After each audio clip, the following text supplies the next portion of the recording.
지금 전 유럽을 가장 뜨겁게 달구고 있는 센터백 김민재 선수의 이적설에 대해서 이적 시장에서 지금 가장 핫한 이탈리아 출신의 전문 기자 파브리치오 로마노가 계속해서 언급을 하고 있습니다. 저희가 유나이티드 스탠드라고 맨유 전문 유튜브 채널과 인터뷰에서 로마노가 김민재 선수의 맨유 링크에 대해 얘기한 내용들 소개해드린 바가 있는데, 이번에는 본인의 채널에 직접 김민재 선수의 최신 소식을 업데이트했고요. 이게 몇 시간 전에 나온 가장 따끈따끈한 소식입니다. 예, 어떤 내용이냐면은 라치오전을 보러 맨유 스카우트가 왔다라는 얘기인 거거든요. 예, 상세한 내용 저희가 이제 라치오전 좀 살펴보면서 말씀드릴 텐데, 구독자 155만, 정말 한 기자 개인으로서는 거의 전 세계적으로 인기가 많은, 또 화제가 높은 로마노 기자인데, 요 영상은 사실 김민재 선수 얘기뿐 아니라 최근 맨유와 연결되고 있는 선수들이라든지 또 첼시 선수들의 이적설에 대해서 다루고 네. 있는 내용인데, 특히 메이슨 마운트 같은 경우는 리버풀 얘기가 계속 나오고 있는 거죠. 예. 근데 저는 흥미로운 게 이 썸네일에 이제 스털링, 마운트 같은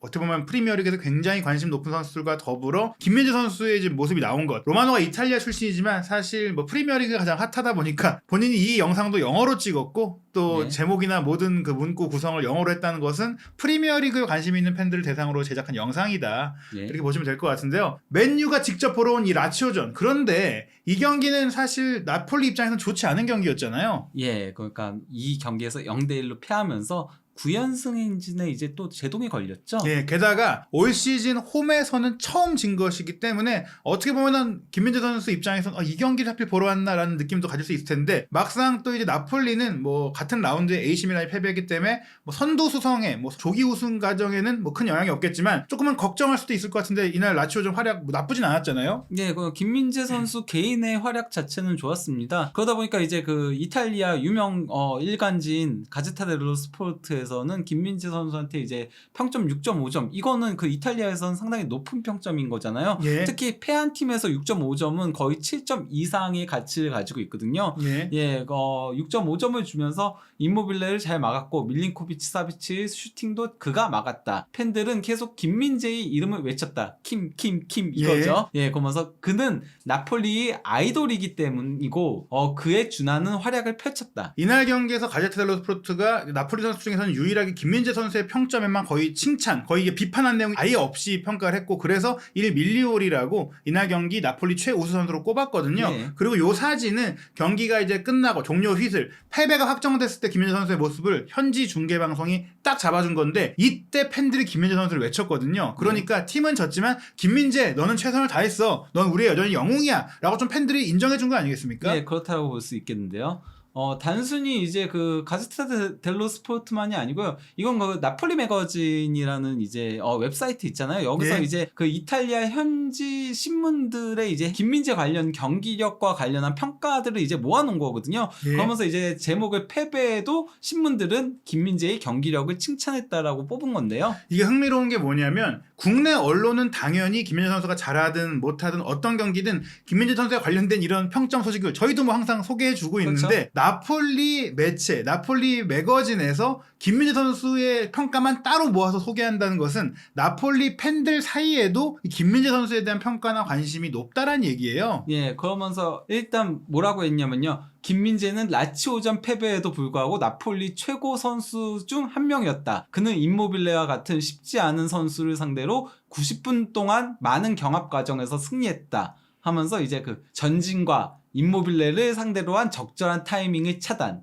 하면서 가제타 델로 스포르트의 소개를 이제 올린 거고요. 전진은 이제 공격적으로 나가는 부분을 얘기를 하는 건 거죠. 그러면서 물론 단순히 공격만이 아닌 수비도 공격적으로 하니까요, 김민재 선수는. 그리고 또 이제 콜리엘레 델로 스포르트의 이제 평가로는 밀린코비치 사비치의 슈팅을 막아냈고, 무로인 거죠.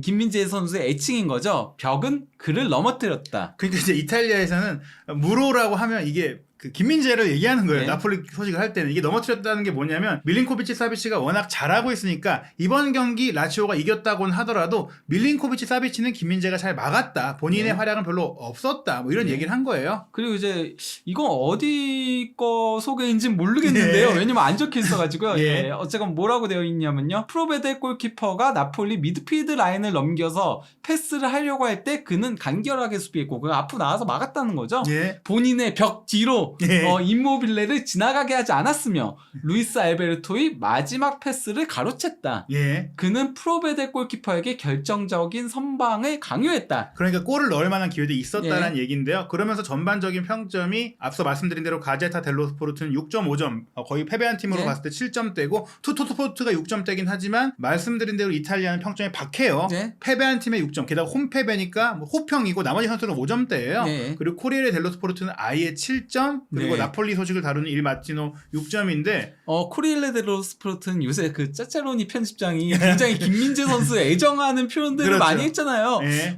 그래서 평점을 높게 준 게 아닌가 싶긴 합니다. 패한 팀의 7점은 상당히 이례적이거든요. 이게 그 잉글랜드 평점이 아니에요. 네, 그렇기 때문에 굉장히 김민재 선수에 대한 반응과 평가가 현재서 뜨겁고 결국에는 맨유에서 이 경기를 보러 왔다라고 말씀을 드렸는데 이 경기 나폴리가 졌어도 김민재 선수에 대한 평가가 떨어질 만한 경기 내용이 아니었다. 그리고 제가 좀 확인한 그 나폴라이크라고 이제 또 다른 최근에 떠오르는 나폴리 매체 평가를 보면 좀 많이 화제가 된 멘트가 나와요. 6.5점인데 나폴리 수비수 김민재는 팀이 어려움을 겪을 때 귀감이 되는 선수였다. 임모빌레를 밀착 방어했고 지치지 않는 전사라는 걸 입증했다. 그러니까 경기력도 좋았지만 정신력과 투쟁력도 좋았다는 얘기고 경기가 패배로 끝났음에도 홈팬들이 킴킴킴을 외친 것 자체가 뭐 잘하고 못하고를 떠나서 너 헌신했다. 충분히 모든 걸 쏟았다. 이런 얘기니까 어떻게 보면 태도의 측면, 그러니까 팬들의 마음을 사는 측면 그리고 리더십의 측면까지 김민재 선수는 패배 속에서도 돋보인 선수였고 사실 뭐 이게 현지 중계방송이 보통은 끝나고 잘하는 선수나 아니면 엄청 못하는 선수가 이렇게 잡아주는데 김민재 선수를 딱 잡아준 거는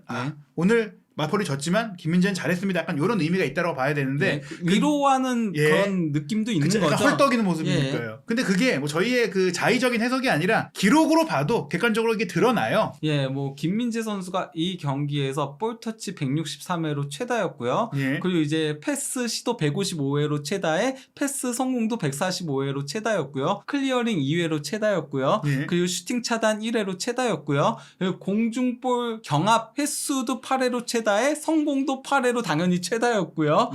그리고 파울도 2회로 최다였는데요. 거기다가 이제 공중볼 승률 100%인 데다가 이제 패스 성공률도 94%로 로보트카 97%에 이어서 2위였고요. 무엇보다도 공격 진영으로의 패스 성공률도 86.7%에 달했습니다. 뭐 통계 기록 평점도 7점을 넘기고 있으니까 나폴리가 홈 패배를 당했지만 김민재 선수는 평소에 하던 대로 잘한 거고 오히려 공격진이 좀 골을 못 넣으면서 한 골만 내주고 패배한 거니까 잘했다. 김민재는 하던 대로 했다 이런 얘기 같아요. 그리고 뭐 히트맵을 보더라도 상당히 넓은 범위를 여전히 또 커버를 하고 있고요. 다만 라치오가 아무래도 강팀이다 보니까 평소보다 공격적인 부분은 조금 덜 올라가긴 했었죠. 그래도 대신 이제 그 하프라인 밑부터 수비라인까지는 상당히 짙게 되어 있잖아요. 평소보다 더. 그리고 또 무엇보다도 리커버리가 8회거든요. 그리고 리커버리가 8회인데요. 리커버리 범위도 상당히 넓게 퍼져 있잖아요. 그 리커버리 횟수 8회로 이는 로보트카 9회에 이어서 두 번째로 많은 횟수입니다. 그리고 영역을 보면 늘 저희가 말씀드리지만 김민재 선수는 그냥 수비수가 아닙니다. 거의 수비형 미드필더 역할을 하면서 원래는 레프트백 역할도 거의 하는 수준인데 이날 경기는 조금 이제 공격적인 역할은 제한되어 있었다. 다만 이제 이 경기는 말씀드린 대로 라치오가 워낙 좋은 팀이고 현재 2위까지 치고 올라왔기 때문에 팽팽했어요. 그런 와중에 밀린코비치 사비치를 막은 그 장면이 현지에서 언론들도 많이 화제가 된 것 같아요. 밀린코비치 사비치가 이제 이거는 유효 슈팅으로 가는 슈팅이었던 거였죠. 근데 그걸 몸을 날려가지고 이제 막아낸 장면이었죠. 그리고 또 이제 79분경에는 김민재 선수가 이제 코너킥 상황에서 오시멘의 헤딩 슈팅이 골대 맞고 나온 거를 리바운드 헤딩으로 이제 밀어 넣었는데 이게 골키퍼 선방에 아쉽게 막혔죠. 사실 리바운드 헤더인데도 불구하고 굉장히 강력했기 때문에 막기가 쉽지 않은 그런 슈팅이었어요. 프로베데 골키퍼가 이번 시즌 세리아 최고의 골키퍼로 불리는 골키퍼거든요. 그가 이번에 영입한 골키퍼인데 완전 대박 쳤다라는 평가를 듣고 있습니다. 전반기 라치오전 때도 골을 넣었던 김민재 선수인데 좀 아쉽게 올 시즌 3호 골에는 성공하지 못했지만 그래도 최근 경기들을 보면은 김민재 선수의 이제 득점 기회가 좀 많이 늘어나고 있으니까 고무적인 부분이었어요.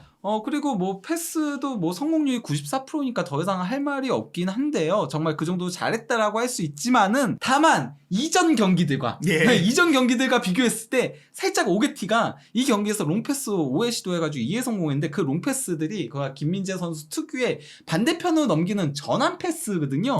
이것들이 끊겼어요. 사실 라치오가 이런 것들을 좀 잘 알고 대비해서 그게 좀 끊기도록 제어하거나 또 패스 받는 선수들을 좀 괴롭히는 부분들이 있었어요. 사실 이게 나폴리의 또 다른 공격 무기였거든요. 그 로보트카가 상대들한테 사실 그러니까 나폴리를 상대하는 팀들이 로보트카를 제어하면은 나폴리의 볼줄을 어느 정도 막을 수 있다라는 그게 있다 보니까 아예 집중 견제하는 경우들이 많고 라치오가 바로 그렇게 나왔어요. 이 경기에서. 그럴 때 이 활로를 뚫어주는 게 바로 김민재 선수의 전환 패스인데 이게 좀 끊겼었다는 게 오게티라고 할 수 있는 거죠. 그렇기 때문에 스팔레티 감독이 좀 더 요구하는 것 같아요. 결국엔 잘 되는 거 맞고 우리 잘하고 있는데 이렇게 상대가 또 대비할 수도 있고 더 강한 상대를 만났을 땐 이겨내야 된다. 그러려면 더 도전적으로 패스하고 너가 더 성장해야 된다. 스팔레티 감독이 계속해서 다그치는 이유를 볼 수가 있었던 것 같은데요. 너무 많은 걸 요구하는 거죠. 솔직히 센터백한테 후방 플레이메이커까지 시키는 거나 마찬가지니까요. 저거는. 근데 어쨌건 김민재 선수가 이 경기에서 득점 찬스 패스가 흡이차에 이어서 2위입니다. 이게 근데 라치오 선수까지 포함해도 전체 2위인 거잖아요. 그러니까요. 놀라운 거죠. 결국에는 이제 득점기를 만드는 후방 플레이메이커 역할을 하고 있다. 이 경기도 했다. 로보트카가 이 역할을 못 해준 거죠. 이 경기에서. 이 경기 상대한테 집중 견제에 시달리면서 그렇게 됐던 거였고요. 그리고 이제 이건 볼 전직 캐리하고 이제 패스 부분인 건데 가로축이 패스잖아요. 김민재 선수 독보적으로 혼자 그냥 뚝 떨어져 있죠. 결국에는 나폴리의 실질적인 그 플레이메이커, 어떻게 보면 나폴리의 부스케츠 아니냐. 뭐 거의 그런 정도의 그 미드필더로서 역할을 하고 있어요. 근데 이제 부스케츠와 다른 점은 이 선수는 역시 센터백이기 때문에 경합 능력이 거의 압도적이다. 경합 퍼포먼스도 당연히 독보적 1위인 거죠. 그리고 뭐 전반기 때는 임모빌레가 좀 아쉬웠다고 해도 임모빌레가 최근 좋아지고 있잖아요. 더 놀라운 게 밀린코비치 사비치랑도 많이 부딪혔거든요. 밀린코비치 사비치가 원래 경합에 있어서의 최강자로 불리는 선수 중에 한 명이에요. 일단 키가 195가 넘으니까요. 근데 그 선수까지도 제어해가지고 밀린코비치 사비치가 최하위권으로 추락했다. 사실 밀린코비치 사비치가 오래전부터 맨유랑도 연결되던 선수니까 맨유도 그 선수 잘 알 거거든요. 그렇죠. 그런데 그 탐나던 밀린코비치 사비치를 상대로 어찌됐거나 이 경기에 김민재 선수가 잘했다는 건 맨유 스카우터가 이 경기를 봤다면 김민재 선수에 대한 평가가 높아졌으면 높아졌지 이번 경기는 좀 아쉽네라고 보진 않지 않았을까. 분명히 이 경기에서 김민재만 보러 온 건 아닐 거거든요. 밀린코비치 사비치도 보러 왔을 텐데 이 경기에서 밀린코비치 사비치는 좀 아쉬웠죠. 도리어 루이스 알베르토가 상당히 좋은 모습을 보여줬었죠. 베시노하고. 이렇듯 그 기록 부분에서 좋은 모습들을 보여주다 보니까 당연히 품목 평점에서 김민재 선수가 7.3점으로 나폴리 선수들 중에서 가장 높고요. 심지어 양팀 도합으로 하더라도 골을 넣은 베시노와 그리고 왼쪽 풀백 히사이 그리고 많은 선방을 펼친 프로베데 다음으로 높아요. 전체 4위라고 할 수 있겠고 그리고 또 이제 후스코어드 평점에서도 6.9점으로 나폴리 선수들 중에서는 가장 높은 평점이었고요. 그리고 또 이제 소파 스코어에서는 지엘린스키 다음으로 두 번째로 높은 평점을 받았습니다. 나폴리 선수들 중에서는. 그렇기 때문에 뭐 맨유가 벌어온 이 경기에서 김민재 선수는 여전히 평상시만큼 충분한 활약을 했다. 그리고 이제 뭐 사실 파브리치오 로마노가 이 경기를 보러 왔다고 하면서 어떤 얘기를 했느냐. 본인이 좀 이렇게 강조를 했어요. 제가 여러분들에게 김민재 선수에 대한 임포턴트 인포메이션, 중요한 정보를 알려드리고자 합니다라고 얘기를 해요. 그러면서 아마도 그래도 여전히 프리미어리그 팬들에겐 덜 알려져 있을 테니 설명을 또 해요. 나폴리의 한국인 센터백이고 환상적인 시즌을 나폴리에서 보내고 있는데 우리가 말씀드릴 수 있는 것, 그러니까 이제 파브리치오 로마노의 팀이 있다라고 봐야 돼요. 혼자서 일하지 않으니까 이 정도 규모가 되면 디마르조의 뒤를 잇고 있는 로마노 제국을 만들고 있는 그런 미디어의 이제 핵심 인물인데 맨유 스카우트가 지난해 9월과 10월에 김민재를 직접 보러 왔다는 겁니다. 이거는 칼초 메르카토라든지 코리에르 델로 스포르트에서도 보도했어요. 맨유 스카우트가 나폴리 경기장에 와서 김민재를 봤다. 그리고 어떤 선수를 봤는지 보통은 이제 모를 수 있지만 김민재 보러 온 게 맞다라고 보도했는데 로마노가 한 번 더 컨펌한 거고 여기서 새로운 정보는 이겁니다. 그리고 정말 중요한 정보, 릴리 임포턴트라고 했어요. 가장 최근 경기인 라치오와의 경기 스탠드에 맨유 스카우트가 또 와 있었다는 겁니다. 김민재 선수를 보기 위해 온 것입니다 라고 얘기를 하면서 이제 또 다시 얘기를 합니다. 나폴리는 이런 상황 때문에 재계약을 해서 바이아웃 조항을 없애거나 상향하는 것을 프라이어리티, 최우선으로 삼고 있다 하면서 금액도 얘기하고 또 알던 얘기를 또 하긴 해요. 사실 그 맨유 스카우트가 무조건 올 수밖에 없는 경기죠. 김민재도 있고 오시맨도 있고 밀리코비치 사비치도 있고 3명이나 오랜 기간 맨유의 영입 명단에 이름을 올린 선수들이 있다 보니까 예, 사실 굉장히 화제가 많이 되고 있고 지금 김민재 선수에 대해서는 분명히 7월 1일부터 15일까지 그 바이아웃 조항이 발동되는데 이제 3월이니까 몇 달 안 남아서 이쯤에는 사전 교감이 필요해요. 예. 그러다 보니까 말씀드린 대로 나폴리 지역을 기반으로 운영되는 일간지 일 마티노에서 이런 기사를 썼습니다. 킴 유나이티드 꼰따또 이게 이제 접촉했다는 얘기거든요. 네. 그런데 보도 내용을 보면 영국 미러에 따르면이라고 인용을 했어요. 그런데 제가 찾아보니까 미러에 그런 보도가 없습니다. 그 얘기가 뭐냐면 아마도 여기 취재원에서 우리 소스로 하지 말라고 부탁했을 가능성이 있어요. 그냥 여기 뭐 영국에 어디 나왔다고 해.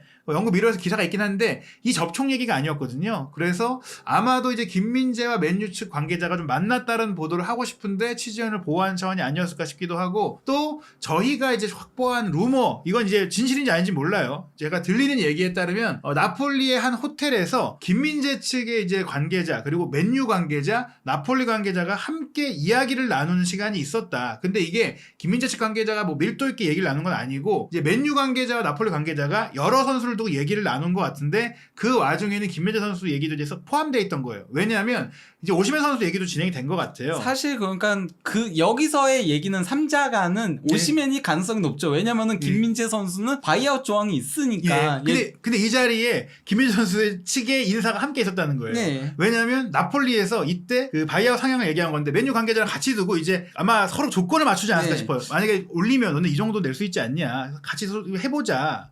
그러니까 뭐 대신 그러니까 우선 협상권을 주겠다라는 그렇죠. 식으로 가는 거겠죠. 이 정도를 조금이라도 받아내기 위해서 나폴리 입장에서는 지금은 너무 싸다라고 생각이 드니까 최소 6천만에서 6,500만 얘기가 나왔었잖아요. 6,500만 유로를 올리고 싶어 한다라고 나폴리는. 게다가 나폴리가 이걸 강조할 수 있는 게 김민재 선수 한 명만 데려갈 거면 그냥 솔직히 맨유 관계자가 나폴리 관계자를 만날 필요가 없어요. 그렇죠. 근데 그걸 쏙 빼가면서 간다면은 오시멘과 협상이 틀어질 수가 있고 오시멘 값이 또 올라갈 수가 있잖아요. 거기다가 이제 맨유 입장에서는 바이아웃 조항 4,500만 유로면은 다른 구단들도 같이 지를 수 있고 그러면 김민재의 선택이 되는 거잖아요. 그렇죠. 근데 이제 만약에 나폴리와 미리 얘기가 돼서 그래서 이제 뭐 바이아웃 조항을 올리고 그렇게 우선 협상권을 주는 식으로 미략을 할 수 있는 그렇죠. 그런 게 있으니까 그런 대화들을 할 수 있었겠죠. 그런 소문들이 나오고 있다는 거 결국엔 저희가 진위 여부는 알 수 없지만 확실한 건 맨유가 김민재 선수에게 분명한 관심을 갖고 있다는 건데요. 특히 이 로마노 기자는 뭐 저희가 이전 영상에서 말씀드렸지만 페네르바체에 김민재 선수가 있을 때부터 그 나폴리로 오는 과정에도 굉장히 많은 보도를 했고 최근 들어서 유독 김민재 선수 언급을 많이 하는 걸 보면 많은 소스가 지금 들어오고 있는 것 같다. 그리고 뭔가 움직임이 이루어지는 걸 같고 무엇보다 로마노가 언급을 하고 있다는 건 가짜 뉴스일 가능성은 없다고 봐야 돼요. 그래서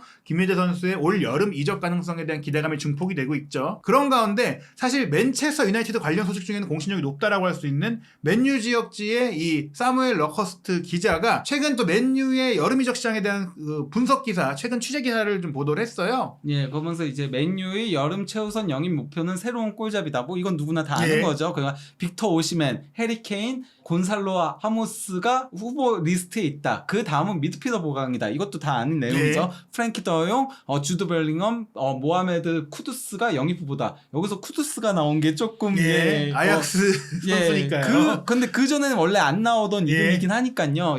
왜냐면은 그 미드필더 쪽이 쿠두스는 어쨌건 공격적인 미드필더니까. 그렇죠. 그거보단 조금 더 후방에서 뛸 수 있는 미드필더들이 많이 연결이 됐었으니까요.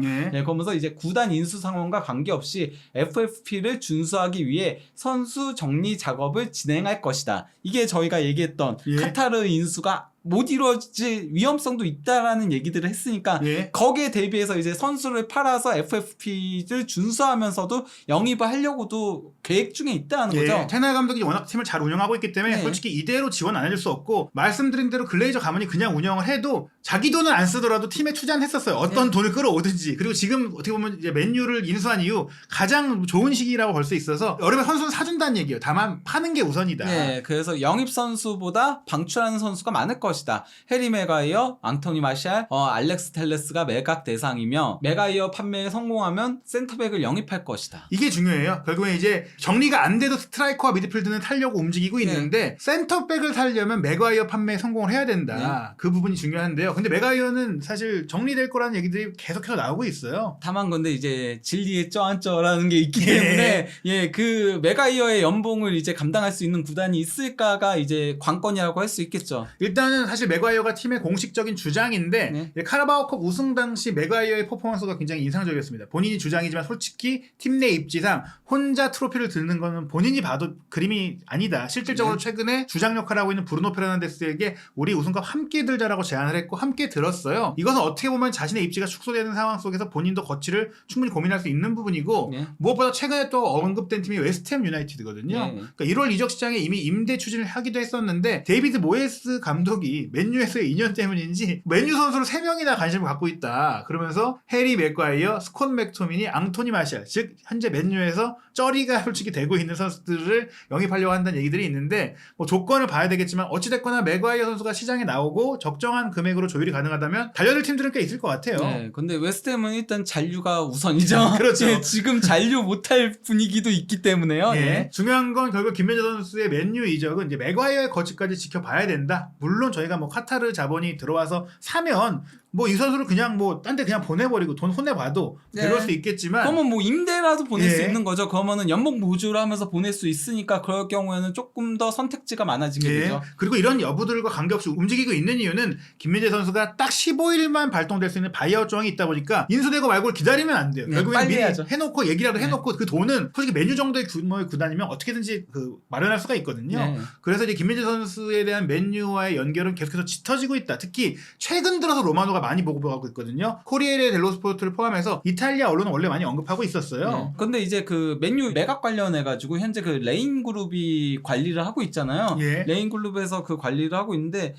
일단 뭐 글레이저 가문이 매각을 하건 말건 레인 그룹에서는 이제 2차 그 저기 후보군을 추리는 작업을 할 거라고 하더라고요. 예. 그래서 조만간 그거 관련한 보도들이 나오지 않을까 싶긴 합니다. 그러니까 아마 쩌리들은 이제 내치고 정말 그 믿을 수 있는 신용도가 있는 이제 몇몇 후보만 이제 추리는 작업을 하겠죠. 예, 지금 뭐 맨유 팬들 같은 경우에 글레이저 패밀리에게 우승했을 때도 막 비난의 목소리를 내쳤고 그렇죠. 최근에 골키퍼 대회에도 약간 글레이저 패싱 논란이 있다 보니까 뭐 어떻게 보면 글레이저가 뭐 욕심도 있겠지만은 또 내부에서는 팔겠다라는 의견도 있어서 네. 좀 지켜봐야 될 것 같고 좋은 조건이면 사실 팔 것 같아요. 그런 가운데 이제 김민재 선수는 앞으로도 좀 유럽의 스카우트들의 더 큰 주목을 받을 수 있는 경기들이 이어집니다. 예, 뭐 당장 그 다음 주말에는 아탈란타도 강호니까요. 예. 예, 상당히 뭐 많은 관심을 끌 걸로 보이고요. 그 다음에 이제 프랑크푸르트하고의 챔피언스리그 16강 2차전이 있죠. 예. 예, 그리고 이제 뭐 토리노전은 그렇게 관심을 많이 끌지 못하더라도 그러고 나서 이제 밀란을 만나게 되죠. 예, 특히 이제 중요한 이 챔피언스리그 경기라든지 밀란전 같은 경우 또 나폴리 홈이니까 맨유를 포함한 뭐 다른 유럽 빅클럽의 스카우트가 와서 볼 가능성이 충분히 있고 또 중요한 게 나폴리가 챔피언스 8강에 오를 경우 한국 시간으로 3월 17일 밤에 8강 대진 추첨이 이루어지는데 그때 또 어떤 팀과 매칭이 되느냐에 따라서 김민재 선수의 쇼케이스 혹은 이제 김민재 선수에 대한 관심이 증폭될 수가 있습니다. 예, 근데 저 프랑크푸르트전에 하필이면은 무한이도 지금 못 나오고 예. 그리고 또 이제 카마다 다이치는 이미 도르트문트 이적이 확정적이라는 얘기들까지 나오다 보니까 조금 이제 관심도가 그래도 나폴리 선수들한테만 집중되는 상황이 되죠. 왜냐면은 어쨌건 무한이도 나오고 카마다도 아직 거치가 정해지지 않으면은 이 선수들이 좋은 활약을 펼치니까 더 많은 구단들이 그러면 보러 올 텐데 스카우트들이 그렇죠. 예. 뭐 조금 줄어들게 생겼습니다. 네. 뭐 어쨌거나 김민재 선수 챔스 8강에 올라간다면 또 밀란전에 이어서 4월달에 그 경기들도 있기 때문에 계속해서 뭐 지난 그 페네르바체 시절 후반기처럼 많은 스카우트들을 불러 모을 것 같은데요. 김민재 선수의 활약 어떻게 이어지고 또 유럽의 어떤 팀들과 새롭게 연결되는지 한준TV에서 최신 소식 확인하시기 바랍니다.